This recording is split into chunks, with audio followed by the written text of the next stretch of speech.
જનસેવા કેન્દ્રમાં જનતા પરેશાન. પહેલાં 3-4 કલાક ટોકન માટે ઊભો રહેવાનું, પછી આવકના દાખલા જમા કરવા માટે 3-4 કલાક કન્ટિન્યુ આ 2-2.5 વાગ્યાની લાઈન લાગશે. આ ગરમીમાં આ પ્રમાણે જ ઊભો રહેવાનું છે. છેલ્લા 15 દિવસથી દાખલા માટે લાંબી કતારો. એજન્ટોની વ્યવસ્થા પહેલાંથી અંદર ગોઠવાયેલી હોય છે, જેને લીધે એ લોકો એ વ્યવસ્થાના એક સરકારી ભાગરૂપે હું તો એવું માનું છું કે આ વ્યવસ્થા વર્ષોથી ચાલતી આવી છે અને હજુ પણ આ ચાલતી. જનતા પરેશાન, એજન્ટો માલામાલ.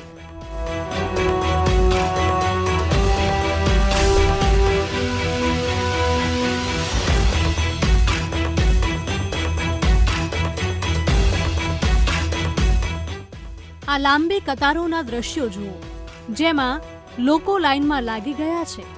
દ્રશ્યો જોતા લોકોની પરેશાનીનો અંદાજ પણ આવી ગયો હશે, કારણ કે આ કોઈ રાહત કેન્દ્રમાં રાહત માટે નથી ઊભા, પરંતુ અહીં લોકો આવક અને નોન ક્રિમિલિયરના દાખલા માટે ઊભા છે.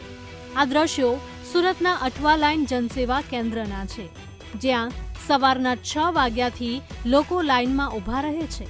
છતાં અનેક લોકોને સાંજે નિરાશા સાથે ઘરે પરત ફરવું પડે છે. જનતા કેટલી હદે પરેશાન છે, જરા તમે જ સાંભળો. અમે આવ્યા છે 8 વાગ્યાના. શું માટે આવ્યા છે, શું કહેશો? અમે આવક દાખલા માટે. મળ્યા છે?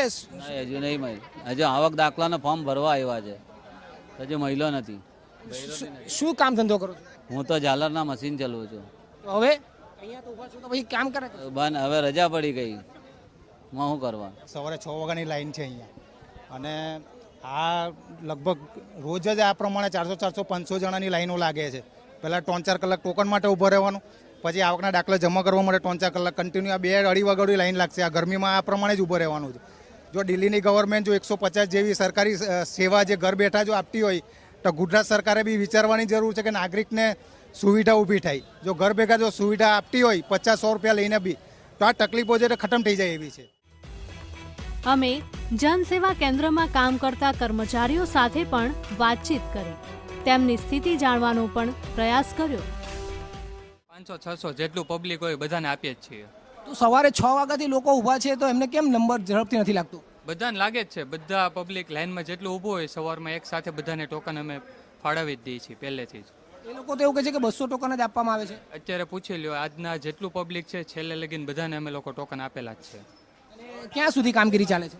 જ્યાં લગીને પબ્લિક પૂરું ન થાય ત્યાં લગીને. કાલે 12 વગાડેલા હતા ઓફિસમાં, રાતે 12 વાગે બધે બેસેલા હતા ઓફિસમાં. કાલે 6 વાગ્યા સુધી એન્ટ્રી કરી છે ને રાતના અમે 12 વાગે અહીંયાથી ઘરે ગયેલા છે. 1:30-2 વાગ્યા સુધી અમે જમવાનો અમને ટાઈમ નથી મળતો.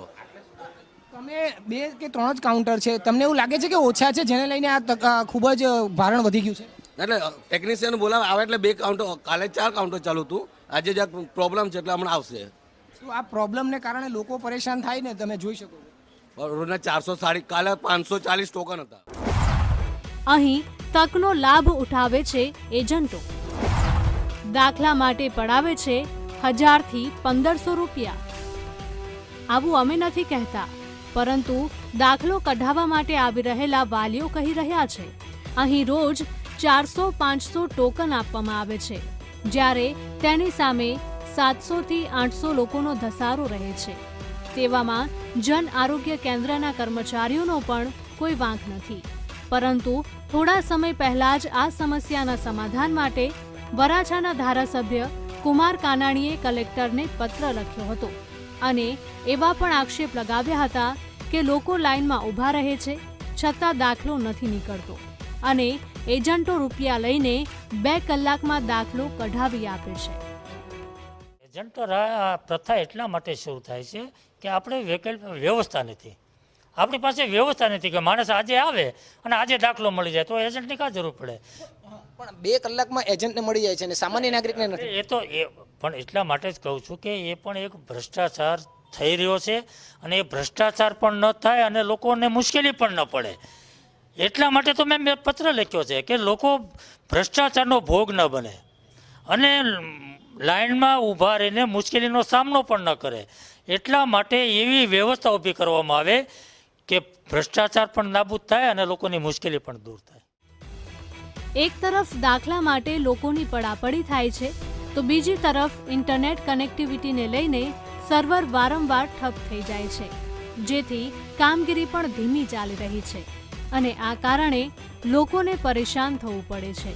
તેવામાં લોકોને પડતી આ હાલાકીનું સમાધાન ક્યારે થશે અને ક્યારે સરકારી કચેરીઓના સર્વર સુધરશે તે જોવું રહ્યું. કેમેરામેન દેવેશ સોલંકી સાથે ધ્રુવ સોમપુરા, વીટીવી ન્યૂઝ, સુરત.